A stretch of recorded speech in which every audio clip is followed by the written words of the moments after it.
Faiblesse, devenir un canal de grâce. Malgré la prière fervente de Paul, la réponse du Seigneur était inattendue. C'est le verset 9. Il m'a dit « Ma grâce te suffit, car ma puissance s'accomplit dans la faiblesse. » Le Seigneur n'a pas enlevé la faiblesse de Paul. Au lieu de cela, il a dit que sa puissance se manifesterait pleinement dans cette faiblesse. Mes amis, ces paroles représentent un retournement incroyable pour nous. Il est facile de penser que nous devons être forts et parfaits pour que la puissance de Dieu se manifeste. On dit que Dieu se réjouit et nous utilise lorsque je fais bien, que je réussis et que je suis parfait. Mais le passage d'aujourd'hui dit exactement le contraire. C'est plutôt notre faiblesse, notre insuffisance qui devient le canal pour expérimenter la puissance de Dieu. Prenons un moment pour réfléchir. Que se serait-il passé si Paul n'avait pas eu l'épine dans la chair? Peut-être qu'il s'est davantage fié à ses capacités et à sa sagesse. Je peux faire ça. Il a peut-être été trop arrogant.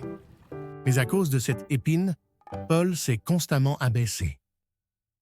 Je n'avais d'autre choix que de me fier uniquement au Seigneur. Et c'est à ce moment-là que la puissance inimaginable de Dieu a coulé à travers la vie de Paul.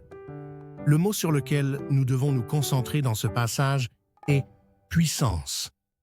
Cette capacité dépasse simplement la force physique ou le talent humain.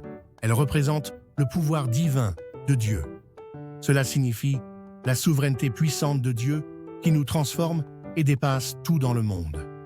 Peu importe notre faiblesse ou nos manques, le dynamisme de Dieu est... En dépassant nos limites, vous réalisez votre volonté.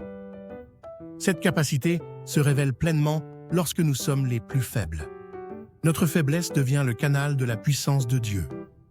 Après avoir obtenu cette compréhension, Paul confesse « C'est pourquoi je me glorifierai plutôt de mes nombreuses faiblesses, afin que la puissance du Christ repose sur moi. » 2 Corinthiens 129.